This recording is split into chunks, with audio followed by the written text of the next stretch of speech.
Alô amigos, esse é o canal RK Ceará trazendo o debate sobre o empate Ceará 1, Cuiabá 1, todas as cenas lamentáveis verificadas na Arena Castelão. Você vai ver aqui o debate da ESPN.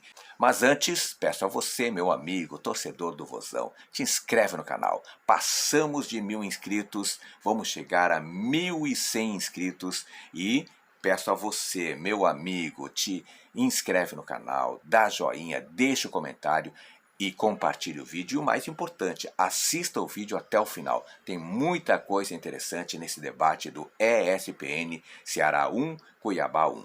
Confere. Perdendo, invade porque o time tá perdendo, invade para bater no Cássio por isso, por aquilo, invade com faca na copinha porque não sei por quê. Invade sem motivo. Então, o que eu acho, eu entendo quando vocês falam, o jogador tem que tomar cuidado, tarará, mas eu acho um exagero ou perigoso a gente começar a justificar e não falar quem são os verdadeiros culpados, que são torcedores mal educados, agressivos e violentos. Esses sim são causadores e por motivo qualquer eles invadem, eles atiram coisas, eles querem bater no árbitro, eles querem bater, como torcida do Grêmio, se eu não estou enganado, ano passado, não teve invasão, quebraram o VAR na arena do Grêmio, quebraram o VAR, teve verdade, provocação de alguém. Nós temos que combater esse tipo de agressividade, de violência, de falta de educação de torcedores no Brasil inteiro e não evitar que o jogador comemore gol, na minha opinião. A gente já está com imagens da confusão entre Ceará e Cuiabá, na realidade entre torcedores do Ceará, que originou a invasão do campo, mas o Saraiva suplicou por uma palhinha aqui e eu não posso deixar de atender uma súplica. Vamos lá. Vocês já citaram alguns casos, né? Então vamos lá, a Indonésia é o mais recente. Hillsborough, Heysel, não deixemos que essas situações aconteçam no Brasil. Os dois eventos na Inglaterra, especificamente, um foi na Bélgica, Heysel na Bélgica e Inglaterra. O Liverpool foi suspenso de competições europeias 6 anos por causa de Heysel. E a tragédia de Hillsborough suscitou o relatório Taylor, que mudou completamente o sistema de segurança dos estádios ingleses. Visivelmente, o estádio do esporte precisa de uma revisão urgente, que esses exemplos sirvam de referência para que o Brasil trabalhe e não fale apenas. CBF, autoridades, justiça, todos. Perfeito, perfeito. Santos e Curitiba no primeiro turno do Campeonato Brasileiro desse ano. Confusão. Guerra. Na rua. Confusão na rua, nas proximidades da Vila Belmiro. Briga não. Nós temos que combater esse tipo de coisa. O Atletiba ontem teve briga de torcidas num jogo de torcida única. Gente, o que aconteceu com o ônibus do Bahia, foi jogo da Copa do Brasil, se eu não me engano. Sim. Né? Também apedrejado e tal, acertaram lá o goleiro Danilo. O Grenal no início do ano. O Grenal no início do ano. A gente pode aqui puxar vários. Nossa, meu Deus. Histórico, mas, e nada justifica. E é muito recente. A gente está com imagens aí, então, de Ceará e Cuiabá. Daqui a pouco a gente mostra a súmula, mas enquanto a gente está com as imagens para passar para o Simon, eu já vou dar uma lidinha aqui na súmula que está no meu WhatsApp. Que, olha só que loucura, olha só que insanidade. Vamos lá. Informam que aos 49 do segundo tempo, após a confirmação do gol da equipe do Ceará, ou seja, o Ceará tinha feito o gol. Momento de alegria para a torcida. Momento de alegria. Gol do Ceará e ainda mais com acréscimo ali para poder, quem sabe, virar. O Ceará está brigando contra o rebaixamento. Olha só. A equipe de arbitragem, antes do jogo ser reiniciado, observou uma briga generalizada entre torcedores do Ceará. Entre torcedores do Ceará, né? Não foi jogador que foi lá provocar, não foi a outra torcida que estava provocando, foi entre torcedores do Ceará. No anel superior. No anel superior. Aí, veja só, que está à esquerda das cabines de transmissão, atrás da meta do Cuiabá. Com arremesso de assento das cadeiras uns dos outros, inclusive atingindo pessoas do anel inferior. Aí o que aconteceu? As pessoas que estavam no anel inferior adentraram o gramado, elas fugiram para o gramado para se proteger. Que é uma característica diferente do que aconteceu na Ilha do Retiro. Na Ilha do Retiro são torcedores que entram, que os torcedores de peito aberto, de organizado, que vão para bagunçar e para chutar bombeiro. Para dar porrada. Ali, as famílias foram expulsas para o gramado. E o bom que você falou essa palavra, famílias. Nós vimos ontem, vamos ver nas imagens, crianças dentro do gramado. Crianças se refugiando, mãe, pai com os filhos se refugiando no gramado.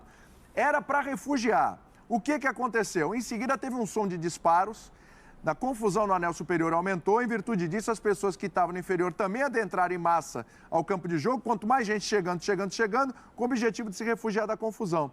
Porém, aí o pessoal vai se aproveitar. Alguns torcedores tentaram agredir jogadores do Ceará, onde os mesmos correram em direção ao túnel de acesso aos vestiários, como também a equipe visitante e a equipe de arbitragem, junto com o policiamento, com o objetivo de resguardar a integridade física de todos. E aí, claro, aí ele explica aqui direitinho como é que foi, aí o Simon pode falar melhor aí com relação ao que o árbitro fez. Mas veja só, olha só, gente, pelo amor de Deus. Pelo amor de Deus. São os filhos de alguém.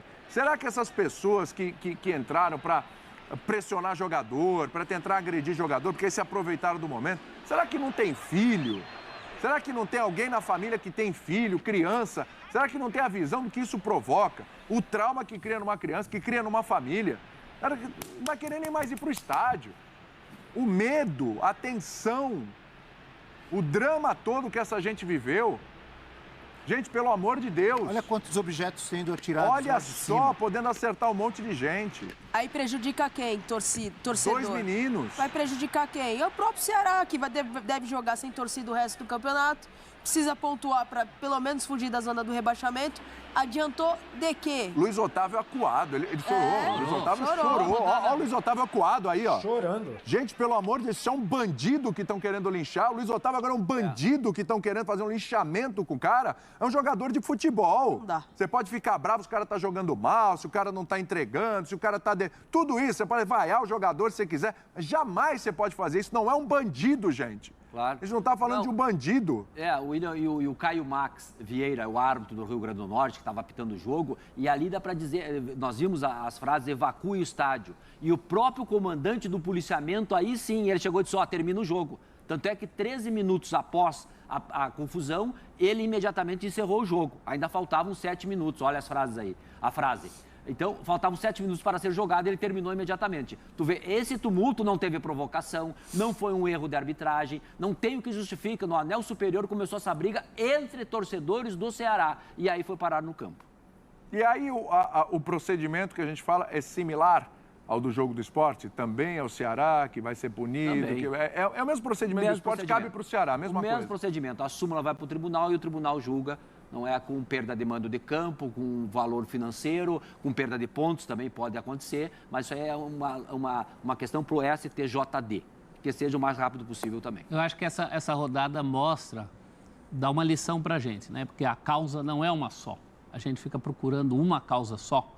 Então, nessa rodada, nós tivemos incidentes numa arena moderna, que é a Arena Castelão, no estádio à moda antiga, que é o estádio do esporte, e ali realmente o caso do Portãozinho há de ser averiguado, mas você vê que não é só isso, o Castelão é moderno. Nós tivemos casos de um time que tinha acabado de fazer o gol, de um time que tinha acabado de fazer gol, estendendo um pouco mais, em Curitiba, apesar de ser um jogo de torcida única, houve nas ruas brigas entre atleticanos e coxas. Então, as causas são múltiplas, né? E a gente vai voltar na educação, como disse o Simon. É uma falta de educação danada isso aí. E a gente tem que parar de achar que futebol, o estádio de futebol, o ambiente de futebol é um ambiente em que tudo é permitido. É o famoso universo paralelo. Muitas vezes, a mim, me parece. Eu vou ao estádio desde pequeno e vejo coisas maravilhosas, porque é uma delícia quando você vai no espetáculo, num jogo para ver.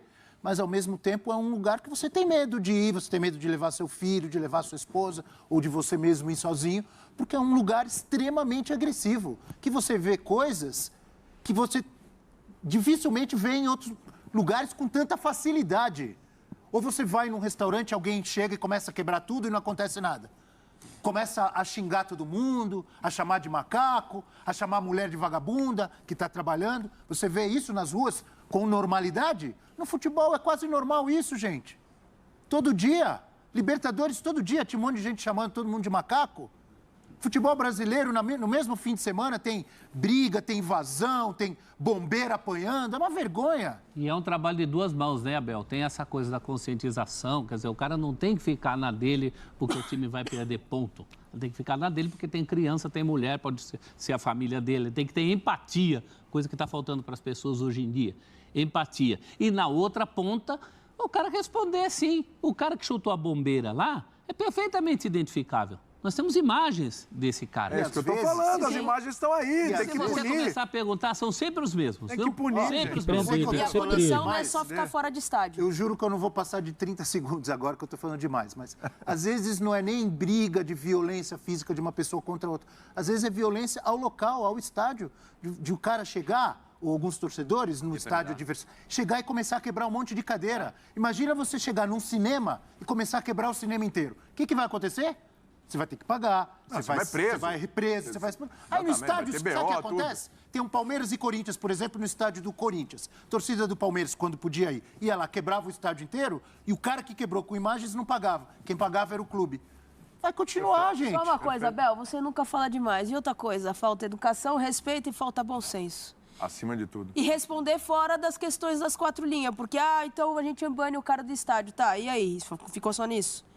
Não doeu nele. Não doeu. Um cara que faz isso num estádio faz isso num show de rock, num em comício qualquer lugar. político, Faz em no qualquer metrô. lugar, faz em qualquer lugar. Não, William, só para encerrar aqui Pode também, encerrar, Simão, vai lá. Só para dizer o seguinte, nenhuma dessas confusões foi motivo por erro de árbitro. Sim. Que é outra coisa, porque muitas vezes é o árbitro e aí todo mundo mete pau no árbitro. Vem todo mundo, ele errou, vai ser punido, vai dizer... Nada teve motivo por causa da arbitragem. A arbitragem dos dois jogos, todos os dois jogos foram muito boas, do Rafael Claus e do Max Vieira. Foi por esse comportamento absurdo dos torcedores que tem que ser Vou te liberar, mas dizendo que teve um erro de arbitragem, sim. Choveu pra cá e não trouxe o chimarrão, ficou tomando sozinho de manhã cedo.